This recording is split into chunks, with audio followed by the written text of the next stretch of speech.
All right, today is all about giving flowers. And we're here, we are graced by someone who has gotten a lot of flowers over their career by none other than Debbie Ferguson, Coach Debbie Ferguson. How you doing today? I am doing great. Thank y'all for having me on your show. It's a pleasure. Exciting, exciting. Okay, so we're again, welcome Debbie. It's such a pleasure having you here today with us. And what we really want to capture today here for our listeners and for the viewers, who is Debbie? Where did Debbie begin? What was the process? How she made it through the process? And where is Debbie today? That is generally what we want to share with our listeners today. And so we're just going to jump right into it and ask you, so tell us, how did Debbie become very, very successful in her beginnings with track and field? Humble beginning. Okay, if I could actually, to make sure I tell the story correct, I have to make sure that I mention Miss Andrea Lockhart. She was the PE teacher at Oaksfield Primary.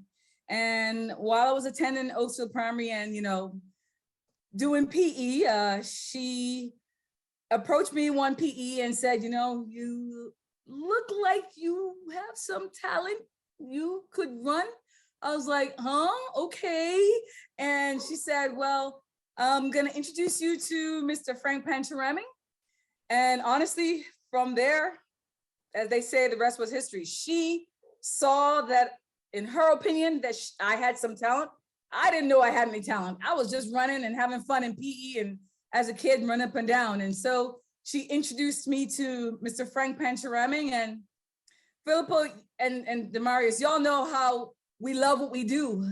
For me, it was an opportunity to travel off the little island of Nassau. And, when it's 7 by 21 miles, like, okay, I'm getting to go to Caribbean. Where? Trinidad? Okay, I better make this team. I want to go to Trinidad. Or, I'm going to Barbados. I'm like, okay, I've never been. In a sense, those were my motivation, as far as athletically, to like make some of the junior team. But that's how it all started, into progressing and doing, dream of competing in the one Olympics. And the good Lord had blessed me to attend 5. Mm-hmm. So I can only say, when you're doing what you love and not worried about the distractions or what should have happened and what could have happened or what didn't happen, you don't realize what's going on, and you just keep pushing forward and things just happen for you. So that's the best way I could explain it. All right. Couldn't put it any better. Exactly. So tell us about that experience with a legendary coach like Frank Pancharaming in your development years. They were some of the best. Mr. Raming, it wasn't any pressure. It was like, practice. Now that I look back at it, occasionally in my mind was difficult, but he made it fun. And so it was one of those things where I remember one race. As a matter of fact, we had Carifta, I think this was at home in Nassau. And I was under 17 and I had to run the 400 meter. And I remember, back then I was afraid of the 4. It was too long. And I remember crying the whole race, from start to finish. But I ran, and I remember running 54. I think it was like 78 or 72. Anyway, but Mr. Raming said, you know what, Debbie, I'm glad the fact that even though you were afraid of it, you actually faced your fear. And that's one thing I'll take for me until I go to the grave. Always face your fear. Mm-hmm. And he has helped me to overcome a whole lot of obstacles in my life. As a matter of fact, for those who, he was the father giver at my wedding. He gave me away, the bride giver. He gave me away at my wedding. That's how a big impact he is, made in my life. So as a little girl, I can remember, Daddy Pancharaming, that's what he was to me, not just a coach, but like a father figure and a mentor. That is exciting. And the thing is, as you know, of course, I am an athlete under Mr. Raming as well, and he has such a quiet nature, but he's impactful, and that's something that you cannot forget about Mr. Raming and yes. Coach Raming, right? Yes. And so, tell us, Debbie, what would have been one of the most inspiring moments for you in track and field from your junior straight throughout maybe your professional career? Okay, so, okay, I have to mention two stories real quick.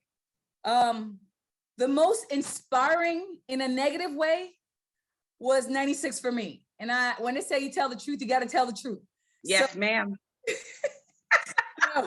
At the end of the day, I was excited. My first Olympics, I remember getting second at my trials, at the trials in 100 meter, and I made it to the semifinals of the 100. And, it all came down to the relay. And, I thought I was going to be on the relay team. And unfortunately, I wasn't on the relay team. And I think I just remember crying and bawling. And, and I remember, I think somebody from either Mr. Stubbs from the Tribune or somebody else from the Guardian, they took several pictures. And I remember after the games, they actually gave me a few of those and I could see the tears, but that was one of the motivating thing that I said to myself, you know what, I'm thankful for the experience, because I said to myself, and I don't know if it would have happened that way, but I said to myself in prayer, you know what, thank you for this experience, Lord, because in my mind, I think, and I hope that I would never allow it to happen again. Mm-hmm. I think from that day on, I was more inspired to train harder, push myself harder, and that drive from within, and your coaches, and listen to everything that they tell you to do it to precise or even better than they tell you. And so that was a negative story turned into something positive. But of course, everybody would know it's all about team when it comes to the Bahamas and relays. So 2000 at the Olympic Games, when all the relay teams, Eldis, Papa, you've been a part of all this team before because you were part of 96. Pauline, Salvatita, Chandra Stirrup and myself, where it was history made. And for me, I remember Marion winning the 100 meters and she won by almost, I think, like 20 meters, being the anchor leg. And, I was the last person in the 100 meter. I got last in the 100 meter, but, so I was a little bit nervous, a little bit scared. But, I remember the promise I made to myself, with the ladies, we got together and, encouraged each other and said, look, this is our chance. Let's make the best of it. Let's do the best we can. And honestly, I would tell this race 1,000 times. And every time I tell it, I get this goosebump, this feeling. I remember watching Salvatita to Chandra. And then something in my head said, okay, stop watching Chandra now. You can focus on Pauline and her coming in. And I remember getting down and waiting for Pauline to come. And I remember just getting the stick. And honestly, I remember nothing else. When athletes talk about being in that zone, it's almost like I was running in slow motion, like it was going really slow. And I could step outside my body and watch my body while it was moving. But I just remember from start, and then I was at the finish and I was like, oh my goodness, we just won. The Bahamas just won the relay. And I was like, yes! But that was one of the most positive experiences because that showed me and taught me as a young athlete that there's nothing you cannot do. Mm-hmm. You're gonna have obstacles, you're gonna have challenges, but if you try, at least try, and if you fail, it's okay, but at least try and see what happens. And so that to me was one of my most inspiring in a positive light. Yeah. Yeah. If I may, just before Demarius, but I always try to put this in as an encouragement, Debbie. Like you said, it was one of the inspiring, even though it was a negative thing. But for me, like you say, I've always been there, but never actually did it, so I've always made the teams. And then in 2005, I was on the track and the baton dropped. So just as an encouragement, I always tell people, but I traveled the world on the Bahamas. So I always made the team. I did my part. And so to athletes who might not go the long haul, still use the opportunity as positive as possible in your life to just encourage others, and never look at the negative side of stuff. So that's the only thing I would add right there. Exactly. I agree with you 100% because Philippa, we all know in everything we do in life, there's always something to learn. Whether it's from a negative something to a positive is something that I need to learn, I need to go through to get me where I needed to be. So I'm with you at all times, agreeing with you with that. Like, you have to turn every experience into something positive, learn from it, grow from it, and, just do what you're aspiring to do focus on that. I pray that everything turns out well. Exactly. Indeed. Indeed. Now, I know when we were talking offline, you mentioned from 96 to 2000, I think 2002 was it, you were talking about the funding part of things. So just explain that so persons could understand, because, you know, we live outside looking in and looking at every athlete, and we feel that, hey, everything is rosy, but it's not. And I think that's why I said, you know, for me, I had to mention it, because when you're doing what you love, you focus on that. And this is it. Yes, there's going to be distraction. This isn't right. I don't have the right type of this, or this is not, but you try to push forward. And I think that's what happened. I had to mention to people, like, from 96, I made my first Olympics, got a silver medal, semifinals, and then 2000 made both finals, gold in the relay. But it didn't take until, I think, 2002, 2004, and subvention, like help from the government. And in my humble opinion, I just wanted to say, you know, if people, and this is people in general, the government, the coaches, parents, whatever the case is, if you know what's right to do, I'm asking everybody, then do what's right. Just because as an athlete that, you know, I've qualified, made the world stage, I deserve it, why wouldn't they had me on subvention? I'm just asking. And so if you know the right thing to do, I always ask, just do the right thing. You are going to get the blessing. You know, at the end of the day, you know, despite what everybody may or may not say, like, I've had congratulations to all the athletes. I'm proud of everyone, from Frank, my role model, Pauline, Chandra Stirrup, Tanique, you know, Sabathita, Avad, you name it. I'm proud of all of them. But when you think about, and I got a chance, I don't look at it often, but I looked at like a lot of the medals from Carifta all the way up to the Olympics. And I realized, not even in college, the career that I've had has been one amazing journey. And, you know, for being able to put the Bahamas on the map and doing it so, like I said, hopefully in my eyes, I thought I was very humble, and I try to do it the right way.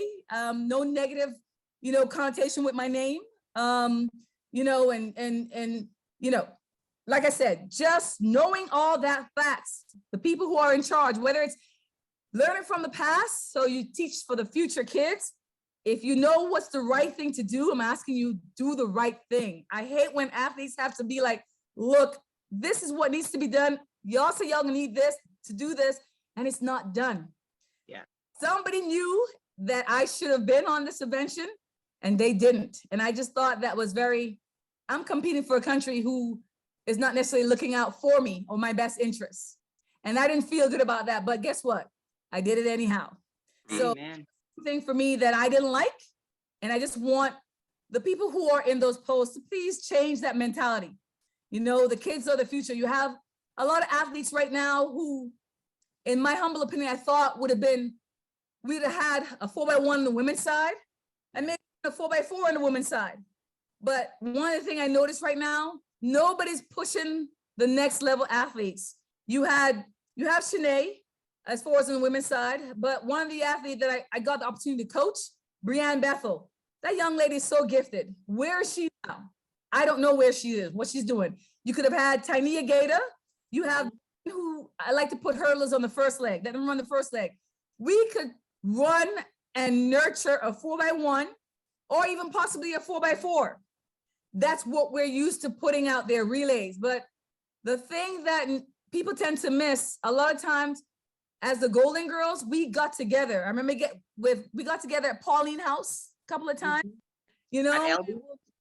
Yeah, we would meet certain way, but that was the thing that we did on our own. And this generation, you got to push them a little bit more. They're not necessarily independent to do it on their own, or they're not in love with the team environment. It's more about me, myself, and I. I say it like how I see it. We are known to put out relays, and that has been a tradition from I was growing up seeing those things around. We got better at it, and we got to get back there. We just got to get to see the next generation doing what they are capable of doing and doing it well.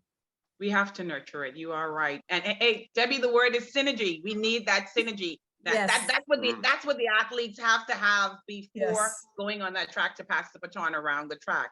So, Yes. it's exciting to know that. And yes, what you've made here is some very valid points that administrators, organizers, persons that are actively in the decision-making roles in track and field have to look at. They need Yes. to understand exactly what you shared. Yeah. So we're going to get back to you and ask you to tell us about the medals, the accolades of Debbie Ferguson. Tell us, I know for me, the most outstanding one was you running out of lane 8. Lane 8 in Athens. No, because as athletes, there are certain things mentality-wise that when you think about, you're like, oh, if I'm running out of lane 1, that's a done. If I'm running out of lane 8, it's a done. It's that type of mentality that a lot of athletes have, even at the professional level. But for me, the most outstanding thing for me, watching you in person, was in Athens. And you ran out of lane 8 and came home with a bronze medal. And so outside of the bronze medal, I want you still to talk about the other accolades that Debbie Ferguson has received in track and field. Okay, so as far as with the 2004 Olympics, yes, that to me was a major accomplishment because that was my first Olympic individual medal.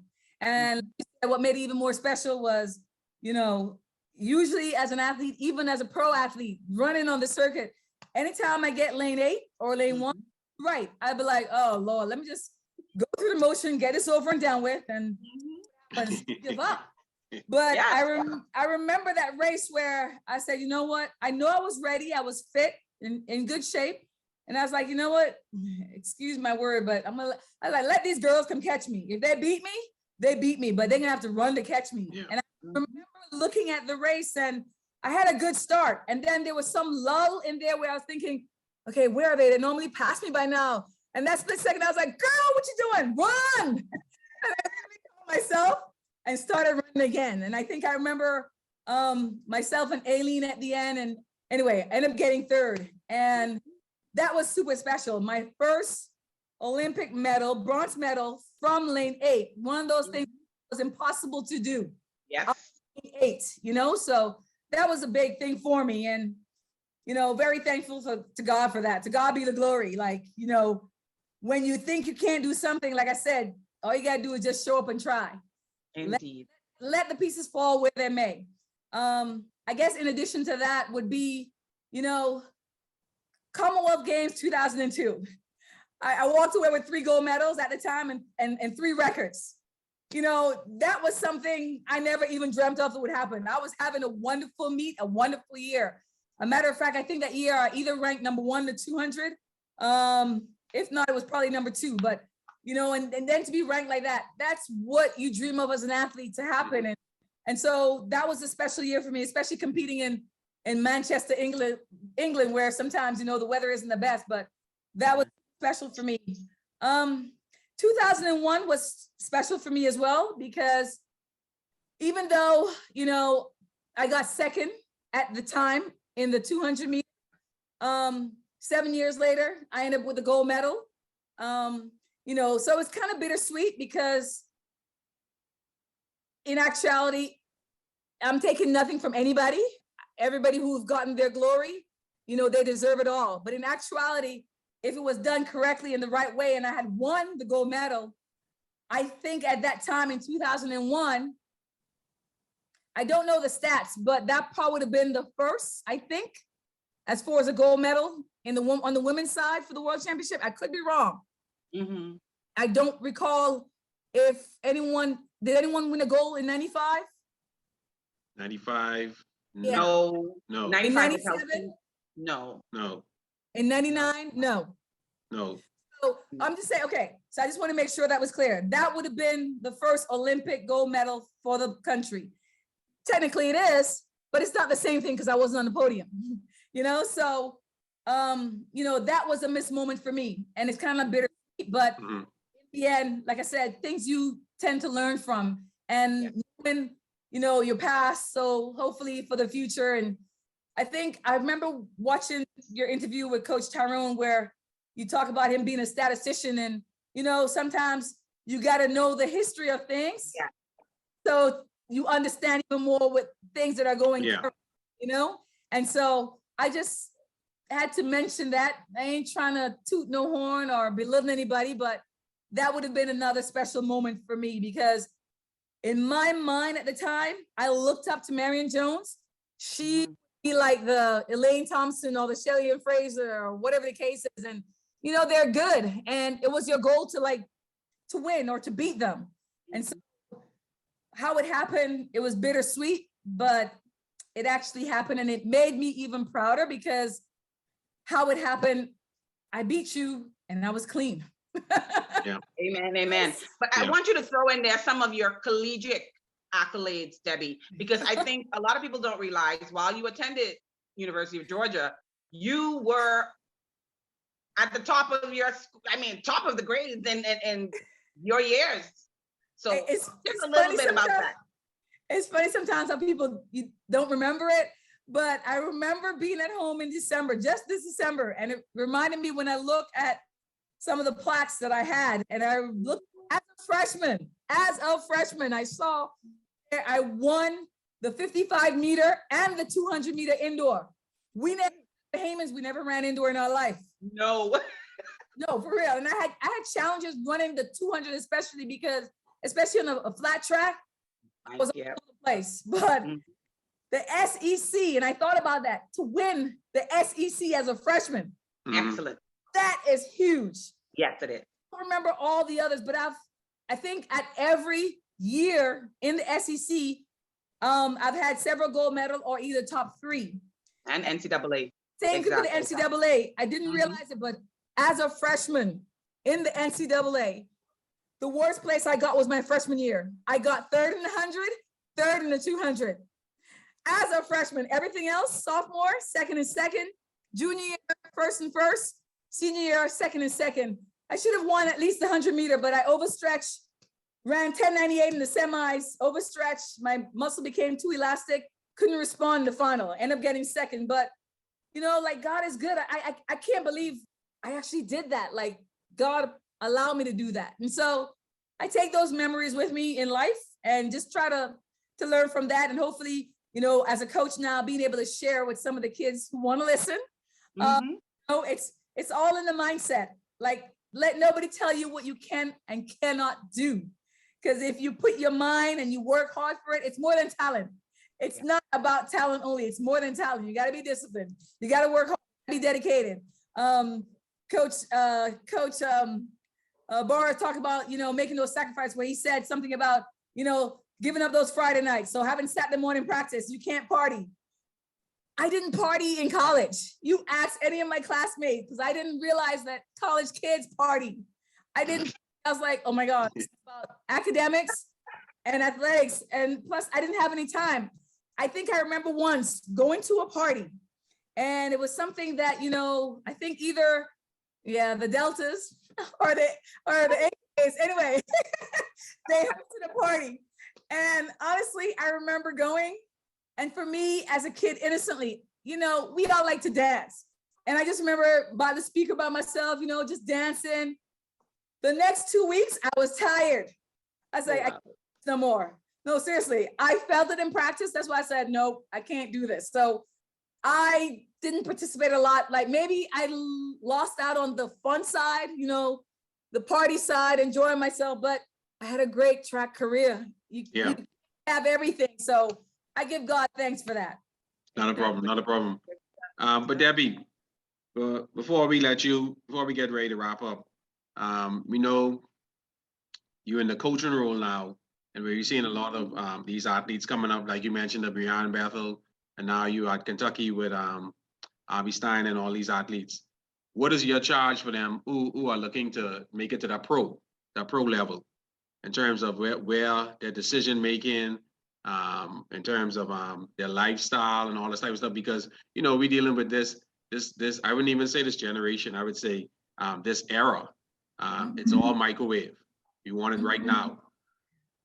Quick. Okay, so we all know in the end, nothing comes to you without putting in the work. So realistically, if somebody comes to me and they're gonna ask me, what am I doing wrong? And I'm gonna tell you the truth. If you're not putting in the work, I'm gonna be honest with you, because you only put in what you get out of it. And so what you put in is what you can get out of it. So, if you're not putting the work, that's number one, to be able to go from there. But the numbers never lie. Those who are putting in the work, listen to the coaches, doing everything the coaches says, it's that simple. The coach will tell you, yeah, you're a college student, you're a young adult. This is my advice, you not to do this. If you simply just listen and do what the coach is asking you, you're gonna be fine. The ones who are doing that, they're succeeding. They're running the times, they're getting medals. Sometimes they have challenges, but that's life. And then they move on from there and they get better and better and better. So if you're doing what the coach is asking you to do and, just listening and taking care of the classroom stuff, you're going to be okay. Because those who take care of the classroom stuff, the track part is usually very easy.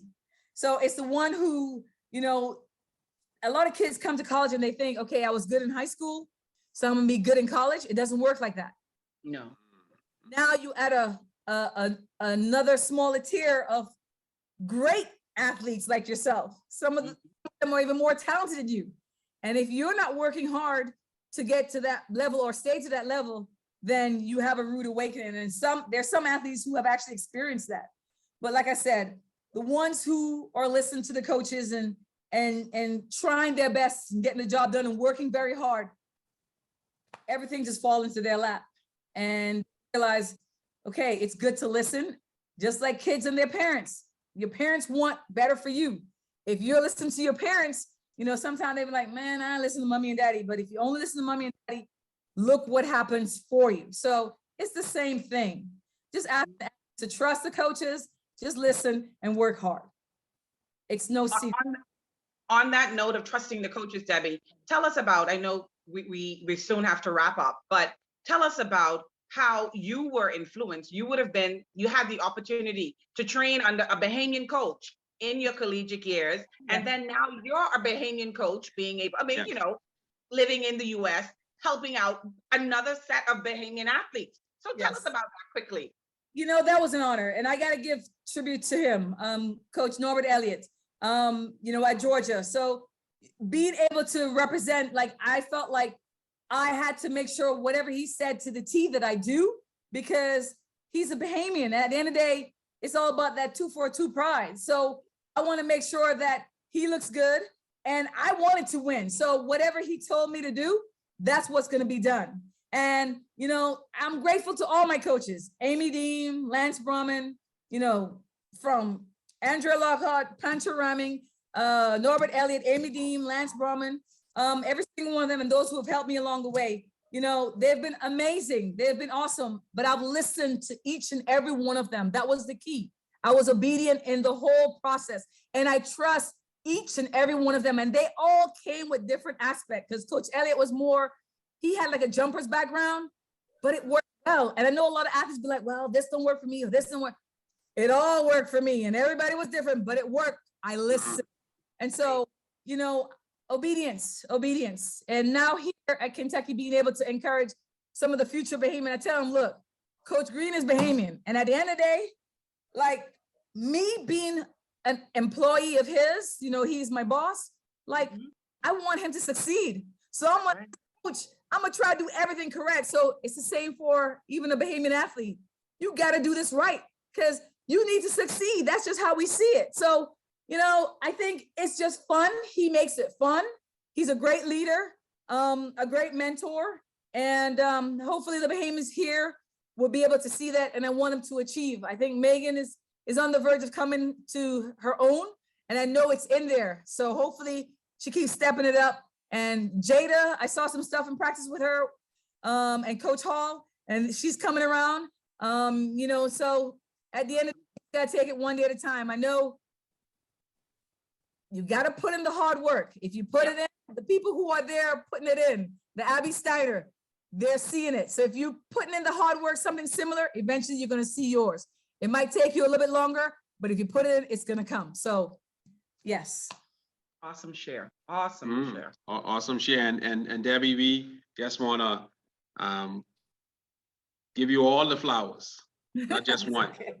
because you're being an inspiration for us all as Bahamians and as former track athletes, because I always remember one time in practice, you were doing some 300s, and I think some guys had some 500, and Mr. Rahman said, go get them. And then you took off like we know you had a lot of promise. You try to run those guys. He was just to obedient. If embarrass coach those said guys go on the get track. him, what do? Go get him. Go So get 'em. we were always obedient. But you know what?